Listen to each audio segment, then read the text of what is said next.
Hey everyone, welcome back to my YouTube channel. My name is Ashley, and in this video, I am taking a chunky knit tutorial that I made and breaking it up into 3 parts where I show you how to start and finish a blanket, how to do the burn method to join your yarn, and as well as a purl stitch.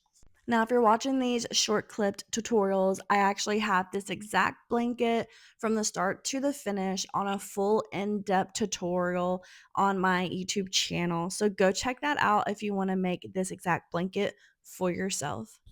Also, do not forget to hit that like and the subscribe button to watch other future tutorials that I will be doing with chunky knit blankets, as well as other items that I do in my small business. So for this video, we are going to learn how to start and how to finish our blanket. So starting off with that slip knot, I am going to take the yarn and wrap it around the fingers twice. Take that bottom yarn, go over the top, and then repeat it and then pull through. Now that was a little fast, so let me kind of rewind and do that just a little bit slower. But how you create your slip knot is I go 3 finger widths wide and I wrap the yarn twice around. I take that bottom yarn, go over the top. I take the bottom now, go over that top, and the bottom yarn is going to be pulled through, and that is how I create my slip knot. Now, granted, there are so many ways to do your own slip knot. So if you found an easier way, just go with that. That is just what I do to create mine. That's just the easiest way for me. Now starting with the starting chain, I am going to keep that loop to be 3 finger length wide just because that's going to create a looser tension for that starting chain, which is what you want. Because if you go a little bit on the tighter side of tension, then your blanket is going to end up curving as you go into row 2. So what I'm going to do is I'm going to go from the right to the left. Now you're more than welcome to go from the left to the right, but for me, it's always easier to go from right to left. So now I'm going to take that loop, I'm going to go over that strand of yarn, and I'm going to pull that yarn through the middle of the loop.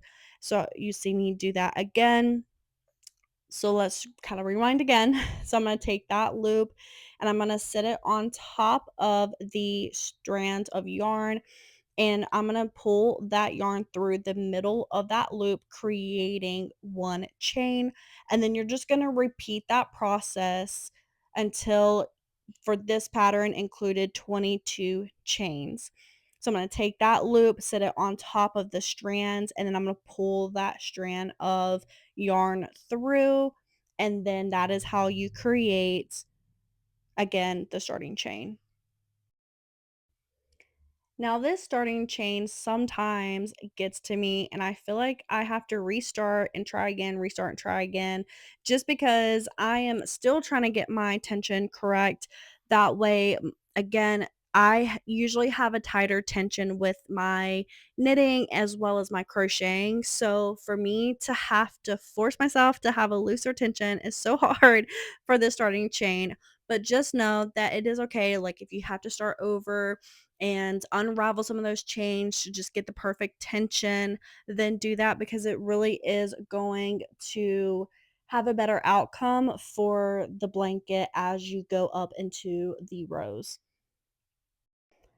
Also, too, I usually stick with my starting chains for my width of the blanket, and I wanted to stop and like actually measure this out because usually, to say if you started out with roundabout ways of a 45-inch width blanket, then your ending width might actually be 47. It kind of just, that yarn stretches a little bit as you create your blanket. So that is just another tip as well. But I didn't do that for this one, so sorry. I was gonna try to, but I didn't end up doing it. So now I'm gonna go back and I'm going to just count. I count the top of the loops, and I just wanna make sure that there are 22 of them because that is my starting chain before we get into row 2.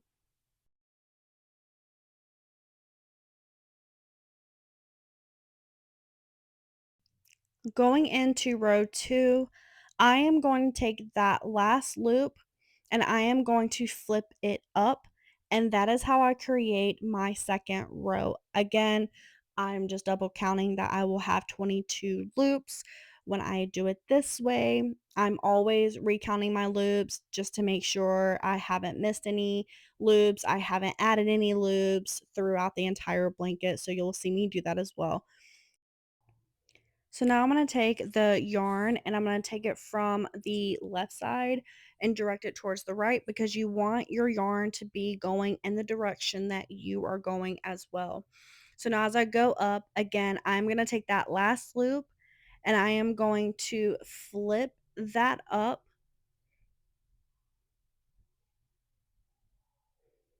and I'm going to make sure that the yarn is in the middle of that loop to where I can pull that yarn through. And that is how I go into my second row. And now I'm going to take the top loops and find that top loop and then go ahead and pull the yarn through as well. And then you're going to do that all the way through. So again, I'm looking for that top loop, and then I'm going to just find that hole and I'm going to pull the yarn through. So for this second row, I want the tension of the loops to be about 2 finger lengths wide. Um, Typically my tension for my blankets is about like a thumb length. Usually when I pull through with my thumb, and I usually kind of keep it at that. I have a tighter tension, I think, than other people that I see make blankets. But so for my starting chain, again, it's like 3 finger lengths wide. Then I go into my second row with 2 fingers wide. And then in that third row, I'm going to go to my normal tension. That I feel like just creates a blanket that does not bow, that does not curve, and it just has like that flexibility that you need for your blanket. So once I finish this row, this is how you start your starting chain. I included as row one, and then this is finishing row two. And just real quick, I'll show you what I do when I get to this side going into row three. But this is how you start your blanket. Again, it takes a couple of tries, especially starting out. I still do that, even though I've made several blankets. It's just, getting the right start to your blanket is really gonna have that foundation for the rest of your blanket.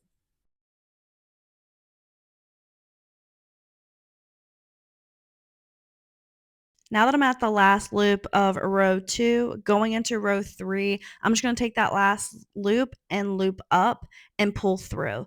And that is the start of row three. So then I'll go into the next loop and then so on. So now we're going to stop here and we're going to go into finishing your blanket. As I finish row 49, I'm going to slow it back down to regular speed as we go into our finishing row, which is row 50. So the first loop in row 50 is going to be larger. That way our blanket does not curve and have a tighter tension. So we're going back to having a looser tension as we go into our finishing border, similar to how we did on our first row of our chain row. So what I like to do is I like to have my loop to where it is even with the loop that is next to it, as you can see. That way my blanket should have more of a 90 degree, it's not going to curve. So you'll have that loop stacked to the next one, and you're going to pull that working yarn through, as you can see, and that is how you create the braided edge border. So again, lay your loop to the next one where it's even, and then pull through, as you can see. And you're going to do that across the entire row. So again, make sure we are evening it with the next loop over and pulling through.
Now, as we get closer to our final loop, I'm going to end up doing an extra stitch at the end. That way, again, it does not curve the blanket. So here is the last loop. I'm going to pull through, but then what I'm going to do is take my working yarn and kind of do a last loop. That way, once I cut it and I tighten it, it's not going to curve that blanket inward. And you tie off your blanket, and then that is how you finish your blanket and the finishing border. So the next step is going to weave these ends and burn them to the side. Now, what I like to do is make sure I kind of have enough to where I can kind of weave them through. Now, this one I try to really just find the best way. It's different for every blanket because I only have 2 rows for the white, and I don't want to kind of go through and block off that navy blue. That way the row is complete and it looks finished. So I'm just going to kind of weave this in. Really, there is no right or wrong when you do this. I think it's just your preference or wherever you see that fits your blanket and your design. But once I do that, we're going to trim off the excess and then I'm going to burn it to the side.